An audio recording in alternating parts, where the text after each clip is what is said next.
Hello friends, welcome to Kanish kitchen. நாம் இன்னைக்கு வாழைக்காய் வறுவல் எப்படி செய்யலான்னு பார்க்கலாம். நான் இன்னைக்கு வாழைக்காய் வறுவல் செய்கிறதுக்கு 2 வாழைக்காய் எடுத்திருக்கேன். நாம் இதோட தோலை சீவிட்டு இதை தண்ணியில் அலசிட்டு அதுக்கப்புறமா நம்ம இதை சின்ன சின்ன ஸ்லைசஸாக நம்ம கட் பண்ணி எடுத்துக்கலாம். நாம் கட் பண்ணி வச்சுருக்க வாழைக்காய் ரொம்பவும் திக்காக இருக்கக்கூடாது, அதே சமயத்தில் ரொம்ப மெல்லிசாவும் இல்லாமல் இந்த திக்னஸில் இருக்கணும்.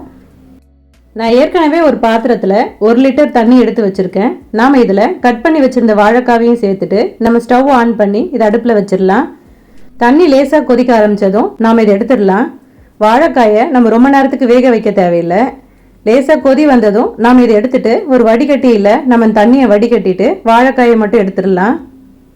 தண்ணியை நல்லா வடிகட்டியாச்சு. நாம் இப்போ வாழைக்காயை வேற ஒரு பாத்திரத்தில் மாற்றிட்டு நாம் இதுக்கு தேவையான மசாலாவை சேர்த்துடலாம். இப்போ இது கூட 1/4 ஸ்பூன் மஞ்சள் தூள், 1/2 டேபிள் ஸ்பூன் மிளகாய் தூள், 2 ஸ்பூன் கரம் மசாலா, 1/2 ஸ்பூன் சோம்பு தூள், தேவையான அளவு உப்பு, 1/4 ஸ்பூன் பெருங்காயத்தூள், அப்புறம் கடைசியாக 1 ஸ்பூன் ரீஃபைண்ட் ஆயில் சேர்த்துட்டு நாம் எல்லாத்தையும் நல்லா கலந்துக்கணும். நாம் இதில் சேர்த்துருக்க மசாலா எல்லா வாழைக்காயிலையும் படுற மாதிரி நல்லா கலந்து விட்டுறணும். நல்லா கலந்ததுக்கப்புறம் தேவைப்பட்டதுன்னா தண்ணி லேசாக தெளித்து ஆட் பண்ணிக்கலாம். இப்போ இது கூட ஒரு ஸ்பூன் தண்ணியும் சேர்த்துட்டு நாம் இதை நல்லா கலந்து விட்டுறணும். மசாலா எல்லா பக்கமும் படுற மாதிரி நல்லா கலந்தாச்சு. இப்போ நம்ம வாழைக்காயை ஃப்ரை பண்ணிடலாம். வாழைக்காயை ஃப்ரை பண்ணுறதுக்கு ஸ்டவ் ஆன் பண்ணி தோசைக்கல் அடுப்பில் வச்சிடலாம்.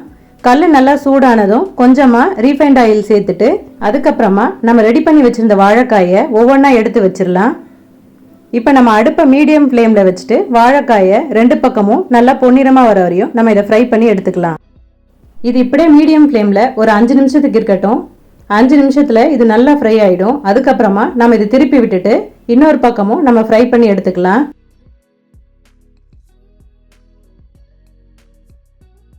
ரெண்டு பக்கமும் நல்லா ஃப்ரை பண்ணி எடுத்தாச்சு. நாம் இப்போ இதை எடுத்துடலாம். அவ்வளோதான், நம்மளோட டேஸ்டியான வாழைக்காய் வறுவல் ரெடி ஆயிடுச்சு. நீங்களும் இந்த ரெசிபியை ட்ரை பண்ணி பாருங்கள். ட்ரை பண்ணிவிட்டு எப்படி இருந்துன்னு கமெண்ட் பண்ணுங்கள். இந்த வீடியோ உங்களுக்கு பிடிச்சிருந்தா லைக் பண்ணுங்கள், ஷேர் பண்ணுங்கள், மறக்காமல் சப்ஸ்கிரைப் பண்ணுங்கள்.